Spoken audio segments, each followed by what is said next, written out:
hustling my whole life. I stay hustling my whole life.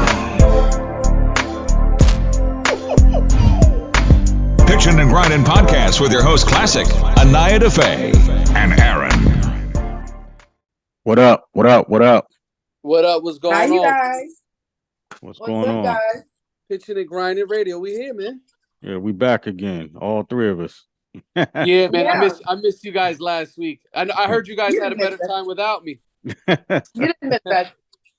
You didn't miss us. You weren't here, but you definitely didn't miss us. You were having the time of your life. I was.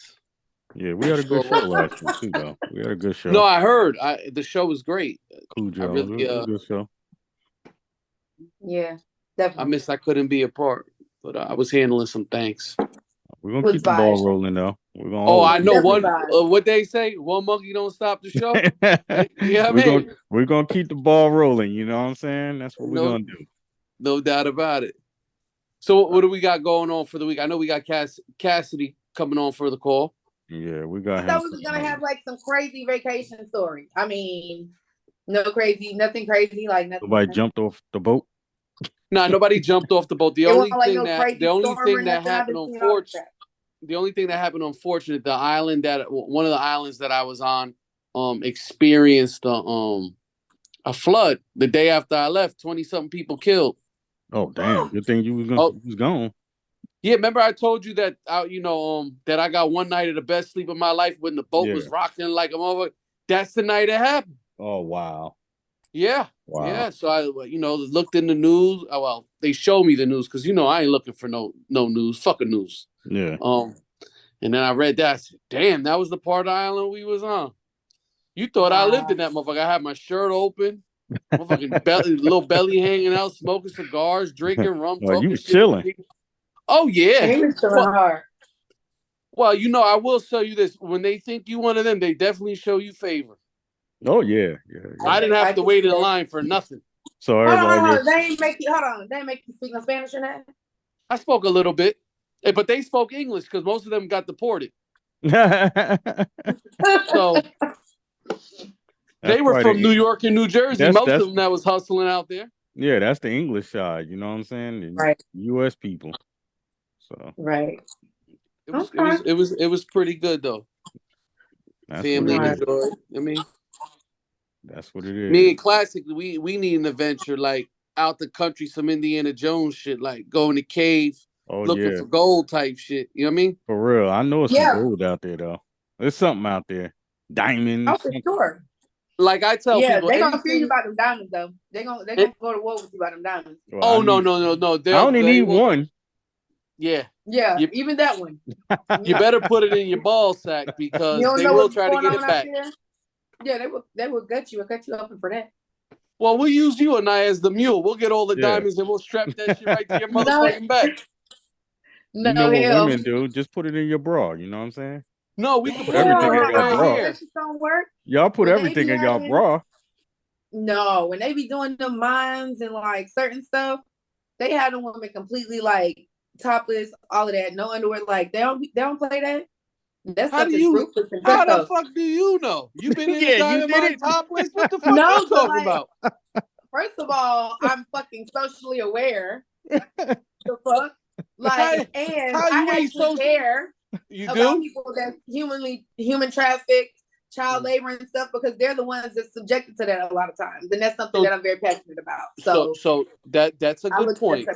So now I'm going to circle back. Do we really care about child labor because we get our clothes from all these places that use 14-year-olds and 13-year-olds sewing your shit? Listen, but okay, so there's a difference. Like, there's a difference in a country having different labor laws than us versus someone stealing your fucking child, telling them that you're dead, shipping them to another country, and forcing whatever on them.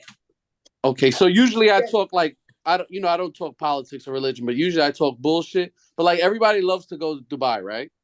And Dubai is some bullshit. Dubai is like number one on that. If you're Filipino, like exactly, like most of they treat Filipino people like crap. Of course, Like, they also child enslaved children from Bangladesh, which a high number. They race them on their camels. They beat the shit out of them. But Americans are so socially conscious and aware of world policy. they have no They idea. go over there anyway, right, and spend that money and take that pick. Yep. Well, first of all, the first indicator that Americans are not socially conscious or aware is the fact that they take their ass over there and expecting American liberties and grace and privilege extended to them and don't know the fucking customary laws and be getting locked up over bullshit. Well, That's the first indicator They never that they don't look know at the nothing laws. They don't give a shit. about, nah. you know, like, That's why the rest of the world really don't care for Americans, because we go there with a certain type of arrogance, thinking that our way is the only way, when and their they be culture's waiting to make an example. They be waiting to make an example out of one of us. Absolutely. That's one of the things that we're briefed on as a child of a soldier, a person that's in the military, when you're overseas. When you enter that country, your parents get a briefing and you get a fucking briefing. Mm-hmm. Don't come over here like briefing, it's like the black mama. It's like the black mama briefing. Don't come over here embarrassing us. When you get in here, sit your ass down. Don't touch nothing. Don't have nothing. Man, like that's literally what it is. Like, you're over here as an American. Your parent is the GI, government issued. You are a product of that, which means you are over here as well, government issued. You have a military ID. Do not come over here acting no fool. Because if you get in trouble, your parent gets in trouble. Oh, okay. I got an ideal just came up. A classic. We should go take Pitchin and Grindnin to Dubai one year. And I'm just gonna lie on Anaya and told me she cursed me out. You know what I'm saying? And, you know how they treat women. You know what I'm saying? And they might just bomb you upside your head. You ain't going? Go you ain't going? Huh? Hell no, I can't smoke weed and I can't curse. I'll be like, she just cursed me out. Hey, Snoop just stopped smoking weed. You can stop smoking weed for a day or two, a couple days. People. Excuse me, they about to cancel me already. Listen, I don't want to go nowhere where I can't be me. Man, listen. Man, that's most of the world then. Yeah. I would be okay. I could do okay with the not smoking for a few days. You know what I'm saying? I was a flight attendant. I had to, go, I was gone for days at a time. That's where the drinking came in. But, however, don't ask me not to curse. Yeah, like, what the fuck? Like, look, she just cursed you a second ago. I'm going to jail. Yo, I would be like, I would be like a rat, like a motherfucker. I'd be pointing the finger at those. That's she cursed me out. That woman just cursed me out. They be like, who? The one in the red hair. You know they gonna spot you early. Braid. You feel me? Listen, I'm not gonna make it through customs. When we get there, we're gonna be in the airport. They're gonna say some crazy shit like, you're gonna start take your shoes off and this and this and this, and I'm gonna be like, why? I just opened my fucking bag over there. Lock her up. Lock her up. You got a fucking shirt on that says "Money is my drug." Money is drug. Locked up. Yeah. Okay, this is definitely not Dubai attire. I definitely don't think I would wear this over there. Let me just say that. Oh, we know Shout that. out to Money is my drug. Shout out to Girl Cost Money. You know what I'm saying?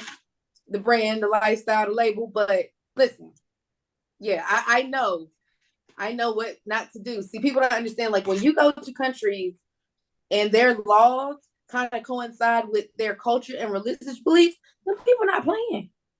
We're a baby. Our country is a baby compared to these people. They've been enforcing this shit for years before this country was even freaking formed. And even though Dubai is newer, the people that's there, they come from a culture where they've been enforcing their shit before this country was even formed. They're not finna play about it. I'm not going. I'm not gonna go. There's no gray area. I'm good. Nah. Well, that's one less place we got to bring your ass to anyway. Sounds like a winner to me. Yeah. Shit. Yeah. Listen. What other place you don't go? Y'all send me some pictures and stuff. You know what I'm saying? FaceTime me or something. But yeah, nah, I'm cool on that. We got our guest sitting here. Y'all want to bring this guy in? What up? What up? Hi. How y'all doing? What's going on? Cassidy, what's the deal? What's up? Pitchin and Grindnin podcast. What's going on, Cassidy? Pitchin Grindnin, man. What's up with y'all? Not too much. Glad to have you on tonight. You know what I'm saying? Excited to hear what you got going on, what you got working on. Let people know what's up with you. Nah, I appreciate y'all for having me, man.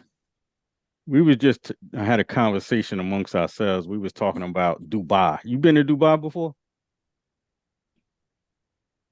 Um, yeah, throughout my life, I've been to Dubai a lot of times. That's like one of my second homes. I'm even thinking about, you know, getting a residency out there, moving out there for a minute. I love it out there. See, look, he's ready to move out there. Y'all don't even want to go. Mm-mm. Nah, I'm good on that. But he's a man. It's different. He can go out there and have his way. Yeah, it's definitely a beautiful vacation. I don't know if I want to stay out there forever, like permanently. You know, I love America. Like this is where I'm from, so I feel at home when I land back in America. But the vibe out there is so nice, and the culture and just the wealth, no litter, the architecture, the way it looked, just the type of business that's going on out there just opened up your mind to a whole different type of life. So that's why I love it so much. And they embrace me. It's just so much love. I got a lot of a lot of support and a lot of big connections out there that's getting money. So that's what I'm thinking about out there. That makes sense. It is money in Dubai. I give you that. Yeah. Last time I was out there before I left, I went to my man private zoo, put up some footage that was going viral with me and George the eight is like a it's like a not a gorilla but what was it? It was a chimp or some some kind of monkey, some type of ape. Yeah. But his name George ever. And I was like videos with it, putting it up. But he had like all type of shit, bears, tigers, lions, and panthers, and had llamas and giraffes, and we just feeding them on his private zoo. So it'd be a vibe out there. It's like it's dope. And to know that all of Dubai was a desert, and the person that run it out Dubai came up with this idea, went to the Abu Dhabi family because that's the big family out there, other UAE. So they run it out there. They went and got some money from them and put together Dubai probably like, 20 years ago. So it was really all a desert. There wasn't even nothing out there. And they just built up this beautiful city in like time. So it goes to show you if they did that, then some of these cities that we be seeing that look like they could get some building up, it could happen. Oh, yeah. Possible. It's just that you ain't going to. The people that got the money ain't putting it over there. Yeah, for sure. So tell us what you got going on. You got any new projects, new songs? What you got popping right now? I'm damn near dropping a new song today. Everybody that then follow me on Instagram, on my social media, Cassidy_Larceny. Like the last 5 days, 7 days, I've been dropping like something new every day, new freestyles or new original songs. It don't matter both. Like, I just dropped this freestyle the other day, The Dreams and Nightmares, to the Meek legendary record, and it got the streets going crazy right now. But I did a bunch of them. I did one to the first person shooter. It's a bunch of them I'm doing, man. I'm just jumping on. I'm back on my Ain't No Safe run. So any beat that's popping up that I'm feeling, I'm just going crazy on it. I just put out earlier this record to the Key Glock. This Let's Go record. It's called Let's Go, Key Glock. So I just I know the song. Last one I just put out. I'm about to release another one real soon. I did to the Big and Wayne one. Big Dog. I just did that too. So I'm about to release a lot of just records, just going crazy again, just having fun. So if you tap in with me and follow my social media, you will get new music all the time. Not just on my social media, but we posting them up on our platforms. New music, new records all the time. You know what I'm saying? But I got a lot of projects, and I got another project called Juice I'm about to drop real soon. It's a real dope project.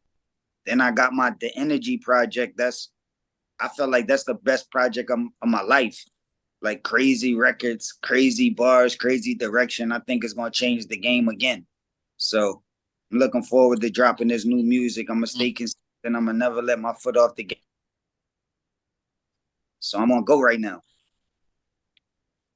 That's what's up. That's what's up. You going direct to consumer to your consumer base with it, or you going to the DSPs?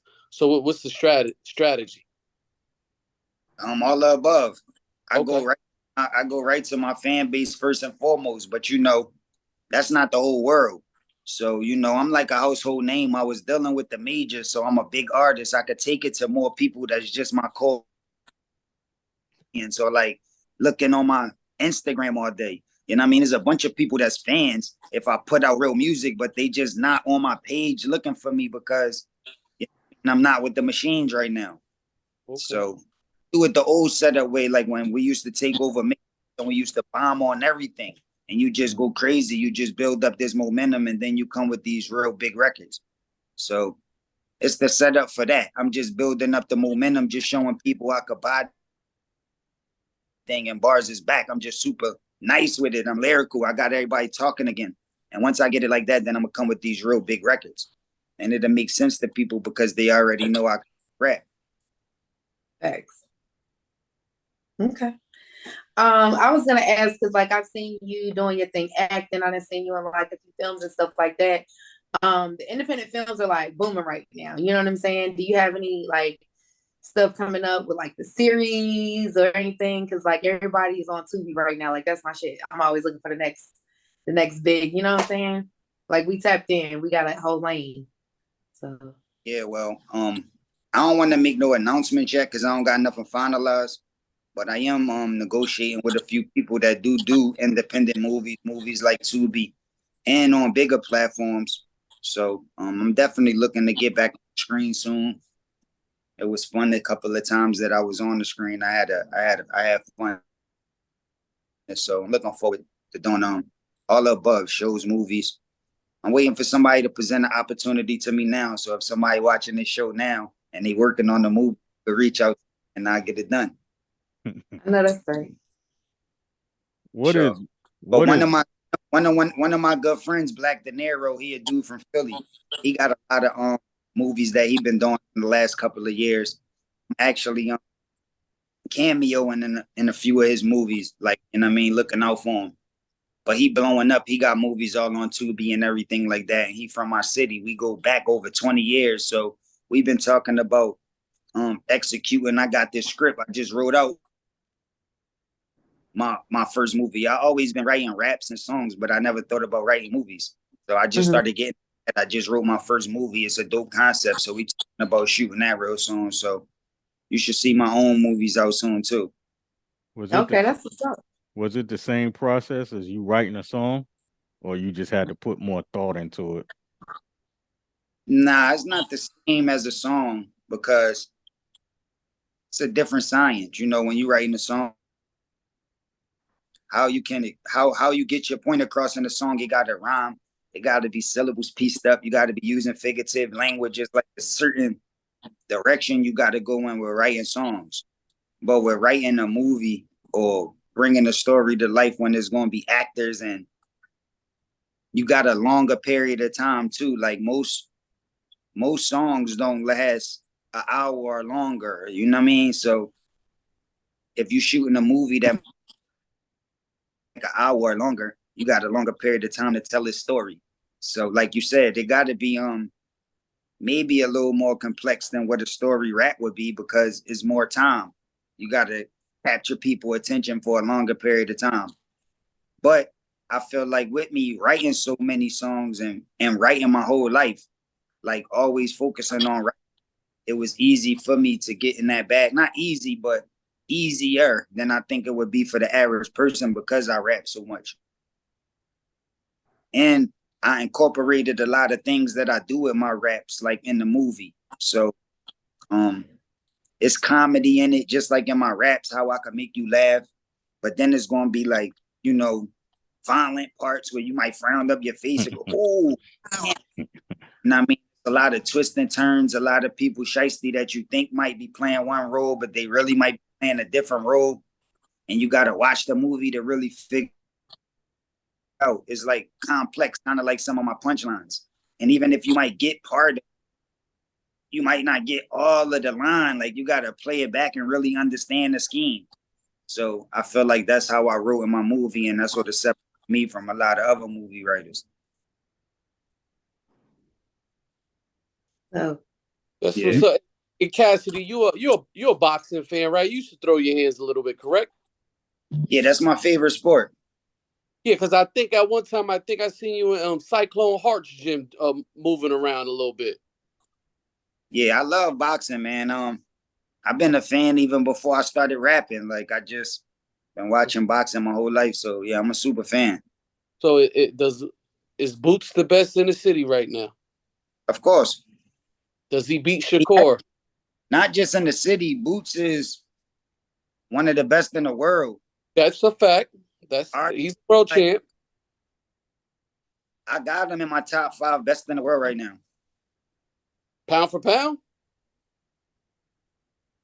Yeah, pound for pound all the way around. Just he's in my top 5 of the best, period. Oh, okay. Like, I don't put people over top of him. That's a good call. That's a good call. Only fighters that recently I could put over top of him. Not even recent. They got to be like, you got to go to the Floyds, the Roys, the Andre Wards. Oh, you have him that high up? And then the Terrence Crawfords. Like, okay. The Canelos, like up there with them type of dudes. I think he like that. He just ain't get an opportunity to show the whole world yet. You know what I'm saying? But with his punching power, the angles that he punch off of, how he could switch at any given moment from left to right like that. And it's like, he just is nice with both stances. Like, you know what I'm saying? So you never know what he gonna come out and fight you with. He could come out southpaw, come out orthodox at any given time, and he just is nice in both stances.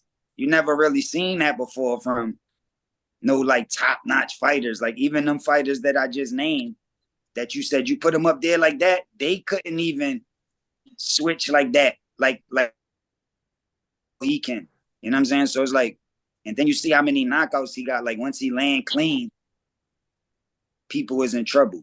You know what I'm saying? So I think that's why you see everybody ducking him. Nobody don't really want to get in the ring with that ball because they know it's like not a lot of reward right now. He's not like Floyd where everybody know he the best. You got to be like really in the boxing to know what he capable of.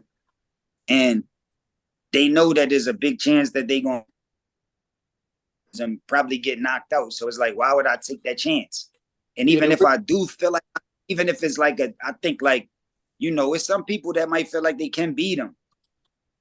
Like Terrence Crawford. I feel like he definitely feel like he could beat him. But it's not going to be an easy win. Like, I'm going to have to train hard. I never know what's going to happen. It's going to be a rough fight. The nigga going to land some shit. So I think that's the reason why people ducking the ball, don't really want to give him a fight. But now he a champion, even though they stripped Terrence Crawford, and I felt though that was robbery. They shouldn't have stripped him of the belt because ain't that much time passed. But now politics is politics. I used to love to go down to Philly and go to Blue Horizon. J. Wrestle Peltz Promotions. You know what I mean? Yeah, for sure. Yeah, I mean, you could see something. I used to go to Blue Horizon a lot, and even when I was a kid, like 4 and 5 years old, I used to be predicting the winner of the fights. So when people was betting, I was like 100% never lose, even when I was a kid. That's why I fell in love with it. Why the fuck I ain't sitting next to you? I'd have lost my a couple times. Sure. Like, yeah, I'm coming from Jersey. The Jersey Cats winning. Bang, bang. Some Philly cat with some body shop. Nah, but it was boxing's a great sport. It's definitely similar to the one-on-one competitiveness of rap battling. You know what I mean? Sure. It's but like, even though the boxer got a team, he got trainers. You know what I mean? He got people that he be in the gym with. He got people that he work out with. Got sparring partners. But it's really all about you. Like, once you get out there, it's just you against the other person. Like, unless you the right type of person and got the right type of mindset, all of the things that everybody told you going to just go out your head once you get in the ring and get punched in your face. Like in order to be getting punched on and still remember what everybody told you and how you trained and what you're supposed to do, it take a lot. Like, you know what I'm saying? It's not as easy as it look. Just like getting out there and battle rapping and being competitive with somebody that respect you with words and body you, it's not as easy as it look. So people just like, they look at battle rap and think, oh, I could do that. Just like they look at boxing and think they could fight. And you might could do it on a certain level. Like anybody can have a one-on-one fist fight, but it's not going to be at the level that boxers is doing it at. And if you would have went out there with that style against one of them boxers, you would have went right to sleep. Just like if you would have went out there with that rap style that you think is all right against a real rap, you would have went right to sleep. It's the same shit. Well, you know, 3 minutes is long, right? Imagine doing that for 12 motherfucking rounds. And the same things, you know, you might do one round of competitive, you know, competitive rap battling, but what about all night? You know, does your mind move? Stuff like that. My thing is though, when you see competitive rap, well, that what you just said is extinct. This new form of battle rap is only 3 rounds. That's okay. You're gonna get is 3 rounds right now. So you'll never see like any of these battle leagues. A lot of them is doing 1-rounders now, but the most you'll see is like a 3-round battle. I think Murder Mook and Iron Solomon did a 5-round battle back in the day. So they did have 5-round battles before, but now the standard is just 3 rounds. Back when I was coming up, it was no rules, there was no league. So rounds wasn't timed, and how many rounds you go, it was no limit. Like, so we used to have battles that was all day. That was actually longer than 12-round boxing fights. Like I remember certain battles would start in the daytime, like in the afternoon when it's light outside, and it wouldn't be over until it's dark. And it's like, you know what I'm saying, past midnight or something. Like, it's been plenty of times that can happen in these studio sessions. So, you know, back in the day, back was more serious. You had to have your clip more filled because you never know how long you had to go. You know what I mean? But nowadays, these dudes, you know, the most that you gonna go is 3 rounds. So it's easier to prepare. Okay, well, y'all done got the testosterone going and everything. But for the ladies, you know what I'm saying? The ladies want to know what's the love life like? Like, we hear all about the battles, and you know what I'm saying? We don't never hear about, you know, what's tea? I'm too personal. What's tea? You single? You got somebody special? What's my love like? Like, I know these fools. Yeah, I know them too. I know what they got going on. You asking what's my love life like? For sure. The ladies want to. We got ladies to watch this. Like, nah, I'm married. You always been, you know. You always been eye candy. So. Yeah, I'm a happily married man. I've been with my wife for the last 100 years. The last 100 years? Wow. So you know what? I give you, like, I take my hat off. That's like the Lorenz Tate type of vibe, right? Because Lorenz Tate. I'm married to my baby mother. Like, I got 2 sons, and my sons is older. Back in my Hustler song, I said my bill's coming too soon. My son gonna be too soon. Well, that son, he just turned 20. And my young son just turned 15. So I got a 15-year-old, and the mother of both of my sons is my wife. So we've been together. Shout out to Mrs. Cassidy, yo. Shout out to Mrs. Cassidy. I love that. How long we been together? Yeah, how long?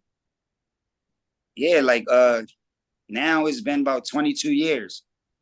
Wow. So that's dope. Okay, so that brings me to, I'm glad you said that. So that puts an interesting spin on it, because honestly, I didn't know. And so, like, what do you feel like is different now? Because you don't really hear about, you know, longer lasting marriages, like how like 20 something years now, that's a big deal, because you still you young, you know what I'm saying? So 20 something years, you young. Like, what do you feel like is different from then than now? Because ain't nobody really getting married like that now, and ain't nobody staying married. Like, what do you feel like the difference is? I think right now we in a different day and time with technology. technology made the world a lot smaller.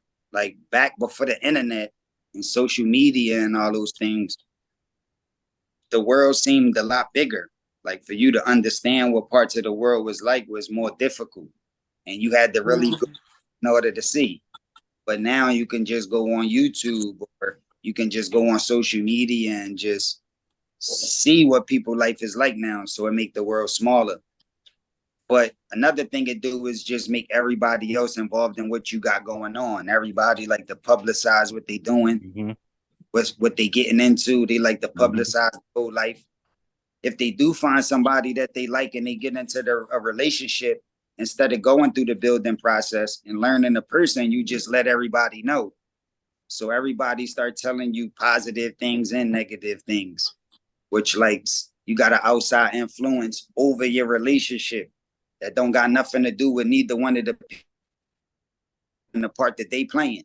So I feel like you know, nowadays when you're in a relationship, you got different obligations than you might have had back in the day. So that's why it might be harder to last. And it's easier to find other options now. Like back in the day, it was like you get the best of what you seen, like where you was at, like whether it's in your neighborhood or where you worked or the places that you traveled, you get the best out of those select. You know what I'm saying? But now you feel like, yo, if you ain't doing right, I could get, there's so many ways to find people with all these sites, the internet, with everything. So it make people feel like they got a lot more options and they don't got to settle for less. And I think that's why things is not lasting. Like once people get tired or frustrated with the situation, they just moving on. Because to make a relationship work, it take a fight, it take a struggle, it take sacrifice. You know what I mean? Regardless of how good, how bad it is, it's going to take sacrifice on both sides. And I think that's what people not really willing to do right now, is sacrifice for nobody. Do you think that our shift in culture and like how we talk to each other in music play a part in that? Or do you think that the music followed the culture and how we was already treating each other? I believe music and entertainment do have an influence over a larger amount of people. You know what I mean? It's like a limited amount of people that's leaders. The majority of people in the world is followers. So they just follow what's in. So if the media tell you that this is the thing to do, then the people that's followers are going to follow that. So if they tell you this how you get a girl, or this how you're supposed to talk to a girl when you're a follower, that's what you're going to do.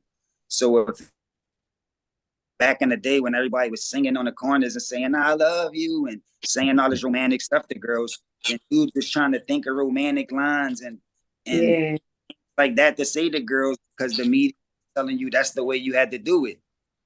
But then if they come and it's like, bitches ain't shit but hoes and tricks and media and that's what followers is going to do. Like, you know what I'm saying? Everybody that did that is a follower. Some people really bag, but the majority of people just follow us in. So it's always going to be leaders, though. I feel like whatever the agenda is at the time, that's what they publicize. But I feel as though everything is going on simultaneously.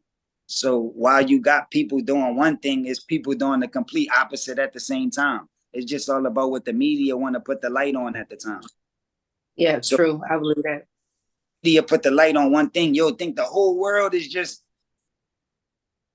calling girls bitches. You know what I'm saying? When there's like millions of billions in the world that'll never do that. But they not putting the light on those people. They just showing you the people that's calling girls bitches all the time. You know? So, you know what I mean? I think the world is always going to be like that. Yin and yang is always going to be everything going on at the same time. It's just all about what you put your attention on. You know what I mean? And that's why some people don't rely on the media altogether, or only certain parts of the media. Like you could use the media, but it just depends on what you use it for. Like if you're on media and you was like a negative person that always looked up negative stuff and people fighting and the girl catching her baby father and then she murdered him, or the nigga jumped and shot at 9 people. And that's all of the type of videos that you look at that type of stuff. When you go to your timeline, you're gonna think the world is more violent than ever. You're gonna think more people dying, getting more clear in the world. But you're a positive person that's looking up nice stuff and blessings that happen and people that save lives, and you looking up animals and childbirth, and you looking up new science and new inventions, and you looking up all different vibrational stuff. You'll look like the world is better than ever, and everybody growing, and it's wild technology, and wild more millionaires, and wild more people benefiting. The world will look better to you, and it won't seem like it's as much death, people dying, because the world is getting more populated than ever before. So they promote it like everybody dying from disease, from violence, from everything. Is just the whole world dying. But when you look at when you look at the population, it's constantly growing. The world constantly getting more overpopulated. So how can everybody be dying if the world getting overpopulated and is more people in it now? So it just depends on your perspective and focus on how you look at it. No, that's definitely true. My Instagram got deleted like a year ago. I had to start my page over. And when I started my page over, it was certain pages I didn't follow no more, and it like changed everything. You know what I'm saying? Like the stuff that pop up now, like it's certain stuff I don't even, you know what I'm saying? So that's true. That's true. The algorithm is real. Yes, sir. I mean, yes, ma'am. Now you're a rapper, so, and you rap. What is bars to you? Now, I know you say bars a lot. You know what I'm saying? Like, it ain't too many spitters out here with the music nowadays. It's some, but you know what I'm saying? Like, you put yourself on a different level and you carry yourself. I think perfect definition going with the name bars. When you look up bars, my picture gonna be right next to the definition. I mean, so if you want to know what bars, study everything that I did from the beginning till now, and you'll know what the true definition of bars mean. You know what I mean? It's like it's part of the culture, part of hip hop. You know what I mean? Dudes was always trying to be creative with words, and dudes was always rhyming and saying slick stuff. But as time goes on and people hear more of that, the more accustomed they are to hearing people slick stuff and hearing people rhyme. So for you to stick out and impress people with how you put it, you gotta do it in a real creative way. Like it gotta be like a lot of thought put into it, which makes it dope when you do it. So that's why I like dudes that's lyrical, dudes that got bars. I feel like that's the best part of rap. And it's my favorite part of it. I know there's a lot of other parts like flow, like beats, like, style, melodies. It's like a lot of other stuff, how you dance, how you move to the music, a lot of other stuff that makes you a dope artist. But I feel like the most important is bars. You know what I mean? And that's my main focus is bars. That's the reason why I wanted to start rapping in the 4th grade. I told myself I was going to be a rapper, and it was because of bars. It wasn't because of the beats. I wasn't making beats. I ain't have a producer. I wasn't thinking about making songs. When I started off rapping, I wasn't even rapping to a beat. I just was rapping a cappella. So it wasn't about music. It wasn't about flow. It wasn't about all these other things people think about. It was just about me writing down something crazy and impressing people with what I say. And that's what I fell in love with. So that's what I focus on the most to this day. Even though I learned a lot about the business and I know a lot about a lot of different other categories, the most important to me is still bars. Do you got a hot line? Like you wrote a lot of songs, you did a lot of battles. Do you got like a line then you was just like, and you thought about it after you done wrote it or you done said it in a battle, like, damn, like that was some shit. That's all I do. I think I do that every day. Like I stay right. I stay going in. I call people close to me with bars all the time, new songs, new material. I'm always trying to say something that you know what I mean, blow people's mind. And I know when I say bars, it affect different people in different ways. So depending on how you was raised, where you from, what you went through, depending on your age, your race, what you experienced in life will determine how you take bars that I say. So I might say one bar and you might be like, damn, because your life, what you live, you like, oh my, that was crazy. But then the line right after that, somebody that's not like you might have the same reaction to that next line. Yeah. You know what I'm saying? So it's difficult for me to pick one line. I love them all the same. You know what I mean? But I said so much crazy stuff throughout my career, and until to this day, I'm still saying crazy stuff that it'll be hard to just, you know, pick a line. But one of the lines that's I will give you just because you asked, and it's like the first line that I brought into the game. Like really, I did a few mixtapes and I was on the Rough Rider Ride or Die Volume 2 and Volume 3 before this song came out, but this was like my first mainstream song with money behind it that had a video, was on the radio and stuff like that. And that was Big Business with Swiss Beats, Jadakiss, Snoop Dogg, Ronald Isley, Puff Daddy, and Baby from Cash Money. So it was all like legends already on the song, and I was the only guy on the song. So it was like history for me to be on the song with all of these people I looked up to that already made history. And this is like my birth. Like I'm just getting introduced to the world. So in that record, I said, when my verse came up, I said, I got a large house, a dog house in my backyard. And even my dog house got a backyard. Like that was just 2 bars that just start my verse. But and to this day, it came out over 20 years ago. But when I say that line, people still know it. It's like a stamp in hip hop. It's like one of them lines that like changed the culture a little bit. So it's like anybody that was alive or around, or even people that wasn't, they still know these 2 bars. Like it's like chorus. Some people don't even remember choruses as well as they remember those 2 bars. And those was like the first 2 bars that I brought to the culture. So those bars meant a lot to me, and they got to show the world what they was about to get from me for the next, 20, 30, 40, 50 years. I asked this question to only one other artist before, but being that we got Mr. Bars on tonight and it is the 50th birthday of hip hop, if you could write a letter to hip hop, what would that be like? What would you put in that letter to hip hop? Wow, that'd be a long letter. You know what I'm saying? It's 50 years. You got so much to talk about. That'd be a long letter.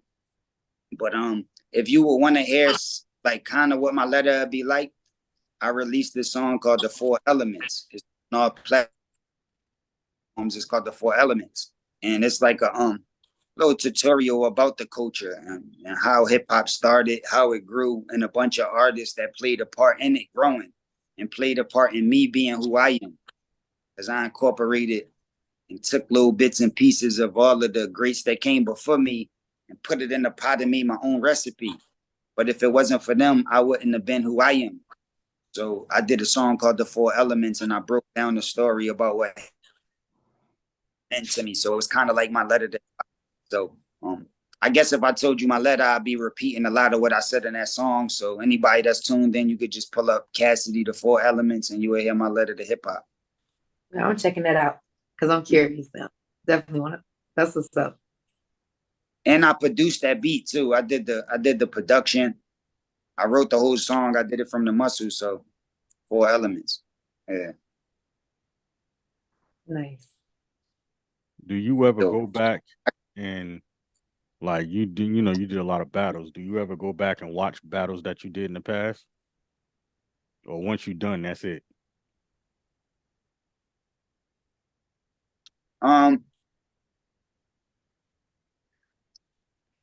Not really. I don't really, especially in all of the new battles that I've been in, because in the new battles, I would say I only gave like 15 to 20% of what I could do. Like I didn't do my best in newer battles that I've been in. Like I think the battle that I watched the most was the freeway battle. Mm-hmm. That was like game changing. Everybody remember that battle. That was like historical. And at the time, it was nothing like it. Like it wasn't a bunch of leagues and a bunch of people battling. You couldn't see nothing like it. Specials. Yeah. Watched that a bunch of times. And it was with this that was out, that had music out that was like successful too. So that's what made it even more impact. With Jay-Z in the room and Swiss in the room and all of the energy, which made it a big thing. But in these newer battles, I didn't watch them back too much because I knew that wasn't the best of me. Yeah. And while battles was going on, I had raps and bars and songs that was like, you know, way better than that. Yeah. So I was listening back to that. I knew I wasn't giving my best, but it was a strategy. You know what I mean? It wasn't because I fell off. I could only give 15, 20%. It was purposely I did that. You know what I'm saying? To give battle rappers the energy they needed to think that they beat me. You know what I'm saying? By me not giving them my all, they'll think, oh, he might have fell off and got a chance now. Which will make leagues continue to book me and make me back in my bag. But I knew once I'm fully back in my bag and I'm even giving 50%. I told you they couldn't even deal with 15, 20%. So giving 50% is like I'm the best in the world. So once I start really getting really back in my bag, it's like, it's just going to be clear that nobody can mess with me. And I think it's starting to feel like that now. Like I told you, I've been dropping a lot of stuff these last days. And when people hearing this new stuff, it's clear as day, especially on beat. Now, all of these records is on beat, so they can't compare it to battle rap, but it's just clear as day, like on beat. Can't nobody mess with this nigga, like. And I knew it would have been like that in the battle too. If I really went out there and did what I was capable of, it would have looked like it was just unfair. Like I shouldn't even be battling these guys. And I didn't do that. That's what it is. That's what it is. I was super prepared, and I just know I was just going to bring enough to the table to win. So that's what I did all the time. I just did, better than my opponent. I didn't do my best. I just did better than them. Yeah. Because if you'd have did your best, then they'd have just stopped. Hey, you won't be getting booked no more. You know what I mean? Yeah, right? Bro. What is there in store for you in the future? Like, do you see any more battles in the future coming up, or you got anything planned as far as like putting out like double albums, something different? You know what I'm saying? Like just something different. Well, right now, I think the way the game is, double albums wouldn't get appreciated like when Big did it. Like when people was really like in album mode and people was really like cherishing good project. I just feel like a double album, a lot of the music could get overlooked. Like, you know what I'm saying? It won't really get the attention it's supposed to because nowadays people got a shorter attention span. So you'll be better off taking that double album and just dropping one record every day or every week or every couple days and just constantly doing that. You'll get more attention like that than just putting the whole project with other songs out together. Right. That makes sense. But I got altogether I got about 4 or 5 albums worth of new material. Mm-hmm. So that's why I'm able to drop every day because my clip's so filled. It's like I'm not even dropping singles on my hit records, or I'm just dropping freestyles and records that's probably not gonna make no projects. And they still tearing the game up. The records that not even gonna make my album and just freestyles are sounding better than people real projects. Mm. So imagine when I come with this real music, it's going to get dark. That's why I'm giving people a warning to let people know what's about to happen. It's about to get ugly. Do you got any artists on your playlist? Oh, I'm sorry. Go ahead. No, I was going to say, are you going to do most of your own production on these forthcoming projects? So everything's in-house, you record yourself, and you just send it to the engineer, or you even engineer yourself? Nah, I don't engineer myself. I got a bunch of engineers. I got I got a whole production team. Okay.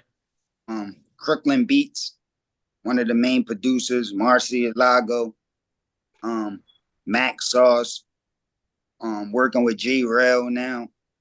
So I got a Automatic. So I got a bunch of like producers that's in my production team that's like super dope, that's crazy with it. You know, and I got a lot of relationships with other producers that might not be on my team, but been sending me, I mean, and I've been working with them and we've been getting dope records done. So on these new projects, another Sean Strange is another producer. Like we just put this project together. He produced that project Juice that I told you I'm about to drop. Mm-hmm. So I got a lot of dope producers that got crazy tracks. So I think all of these new records, I might have produced maybe one of my new records, maybe one or two of them. But for the most part, it's just been my production team and a lot of these dope new producers with this crazy sound. And that's all they do is 100% of the time focus on production. Like I'm so locked in with rap that I could produce, but I'm not 100% into production. Yeah. The son that I'm telling you about that just turned 20, he a top of the line producer too.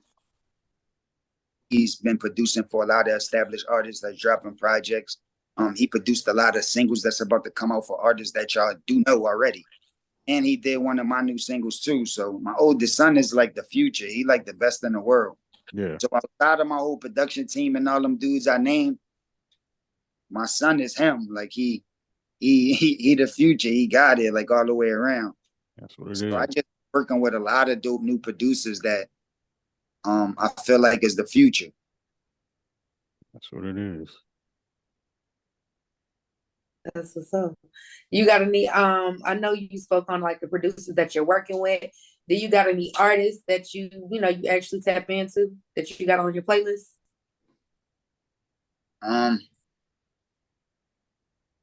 don't, like me personally, like I be working on music so much, I don't really have a playlist. I don't really playlist artists out. Like, you know what I'm saying? Really do that. But I do be in tune, and I got a lot of young dudes on my staff that be bringing me all different type of records that's popping for different reasons, whether the dude trying to be lyrical, whether the beat crazy, whether the flow crazy, whether they just got a buzz and people liking the music, you know. So I get to hear a little bit of everybody. I might not go in the people whole albums and whole projects, but they biggest records, they shit that's making the biggest imprint, I'll listen to that. Gotcha. And it's a bunch of music I like out right now, man. I like a lot of artists for different reasons. You know what I'm saying? Like I just was at the BET Awards. We just did this on that. Mm-hmm. And team was Scarlett. She was on my team. That's a new artist. She popping. Down with Rough for my family. You know, D got us, Switch producing her. So that's family. Simba, he another new dude that's out barring it up doing this thing. He was on my team too. Foggy was on my team. That's another new artist. And on Timberland team, the opposite team, it was Lola Brooke, Lady London. Mm-hmm. I love Lady London. Anything that I fuck with for different reasons. You know what I mean? But it's a lot of them, man. It's just too many to name. Especially nowadays, it's like a billion artists. Yeah, it sure is. Many different artists. You know what I mean? That got records, but I'm just happy that the game growing. You know what I mean? So many people interested in hip hop. I'm happy that it's the #1 form of music right now. And I'm happy that the business people is predicting that the business should grow a lot and it should like double its worth in the next, 10 to 20 years. It should be worth double or triple what it's worth now. So that means more money gonna be coming in and there's gonna be more opportunities for people that's in the culture to eat. So that's what I'm happy about. That's what it is. That's what it is. Well, we're about to close this show out, and we appreciate you coming on and chopping it up with us. You know what I'm saying? And taking your time out. Seeing interviews like this, like with the industry growing, people will be able to make, better decisions, learn more about the business, learn their worth and know what they worth and believe in themselves, knowing like no matter what you go through, ups and downs, no matter how much time passes, you can stick to it and still keep it. So that's what I'm here to show. That's what it is. Well, we definitely thank you so much. Support you and what you're doing. Keep them bars coming, because we always want to hear them bars. You know what I'm saying? Make our day go good. Yeah, I'm never stopping, man. I'm on it, man. I promise you, I got you. That's what it is. I'm checking out 4 Elements. That's my homework. I'm definitely about to get into that 4 Elements as soon as we log off. Yeah, check that out. That's dope, man. Check it out. And next time I get back on, we'll talk about it. All right, that's what it is. Pitching and grinding. Appreciate you. Keep up, man. All right. Now. Thank you. All right.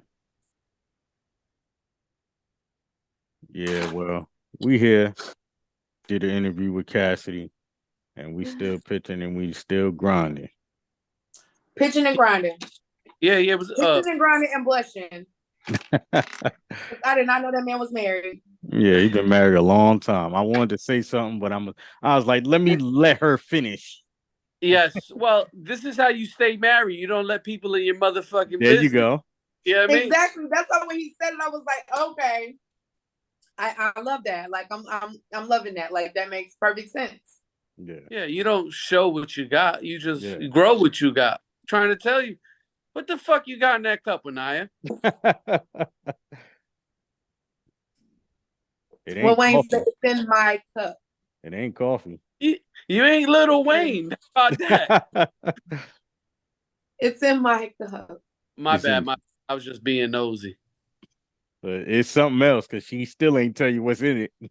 No, she's not. She's not. She just said it's her cup. In her cup. No, I just you know what I'm saying? Just my little drink. Okay. She doesn't share. She definitely doesn't share. Just a little wine. In a coffee cup? Little ripple. So everybody that's out here, a little Sam Pickle.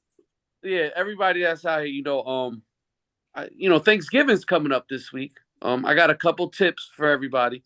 Don't bring no cheap motherfucking wine and liquor to somebody's house and drink the good shit. Okay, yes. I'm with you on that. All right. Number 2, don't be fucking experiment with recipes. All right. Yeah, right. Don't not on that be day. Your first time cooking and thinking you about to bring that. No, not on that day. No, only people over 38 are allowed to fucking cook. Preferably people with that big ass arm in the back. That you know what I mean. They got the. Those power. are the best cooks. Those are the best cooks. What's another one? Klassik. Mac, make sure you make good mac and cheese. Don't be putting like no corn in that shit. Oh my all God. That horrible stuff. Like, come on, like make real traditional mac and cheese. The other thing, my mom just hit me on my Facebook page and told me I was to make one. So what you put in your mac and cheese? Since you said I heard you say something about you make good mac and cheese. Mm-hmm. What I'm supposed to put in it for the smell? Cheese. That's it. And noodles. And my 2 secret ingredients. Oh, she ain't gonna tell that. Look, but I don't use no egg. People be like, you gotta put egg in another head. I don't put no egg in my mac and cheese. That thing be together and it be cheesy. Okay. All right. Well, we just from Pitchin Grindnin Radio. Not that we believe in fucking Thanksgiving or pilgrims or none of that shit, but everybody enjoy time with your family, with your love. Right. Don't be about no bullshit. But we gonna close the motherfucking show out. This is Pitchin Grindnin Radio. I'm Aaron. It's Klassik and I. We'll see y'all next week. Peace. Peace.